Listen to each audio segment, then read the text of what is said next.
Have you ever set a boundary with someone and someone ended up apologizing for it? You said no calmly, kindly, and 20 minutes later, you are the one who feels like the bad guy. You are doubting yourself, maybe even considering taking it back. If that's happened to you, I need you to hear this. That's not a you problem.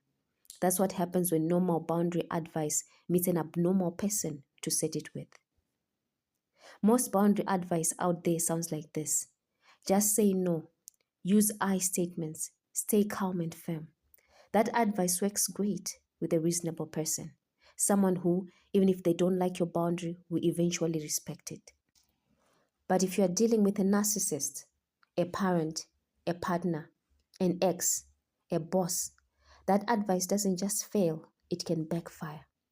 Because the narcissist doesn't hear a boundary as information. They hear it as a threat to their control, and they respond accordingly, with guilt, with silence, with escalation, with rewriting the story so that you become the problem.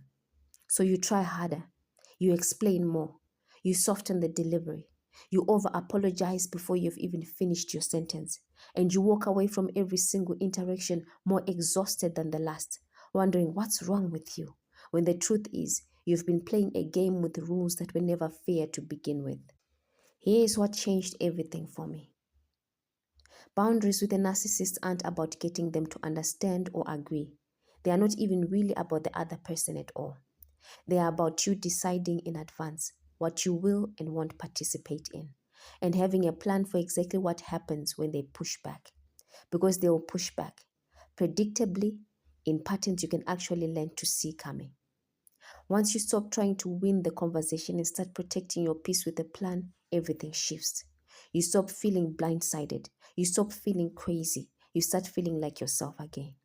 That shift from reactive to prepared is exactly what I built into my ebook, Setting Boundaries with a Narcissist Without Losing Yourself.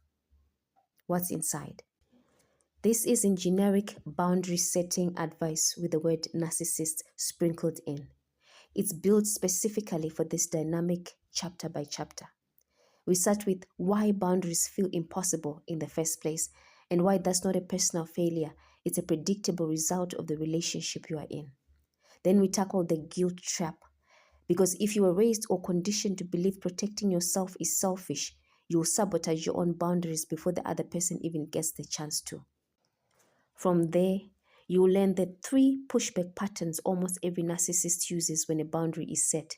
So instead of being blindsided, you'll recognize the patterns in real time and know exactly how to hold your ground.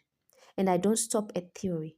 If you can't just walk away because you're living under the same roof, co-parenting, or financially entangled, there's a chapter built entirely around that reality, plus the specific boundaries you genuinely cannot walk away from and how to hold them anyway.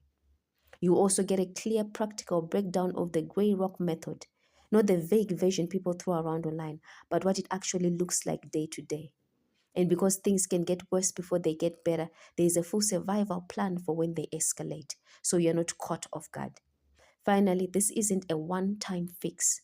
The last chapter is about maintaining your boundaries long-term, because the goal isn't just surviving one hard conversation, it's getting your life and yourself back. If any part of what I just described sounds like your life right now, the guilt, the exhaustion, the constant self-doubt, I wrote this for you. Setting Boundaries with a Narcissist Without Losing Yourself is available right now on Gumroad. The link is in the description below. You don't have to keep operating on advice that wasn't built for what you're actually dealing with. You don't have to keep losing yourself to keep the peace. Click the link, grab the ebook, and start taking your life back one boundary at a time. And if this video spoke to you, subscribe to Self-Help Guide for more. I'll see you in the next one.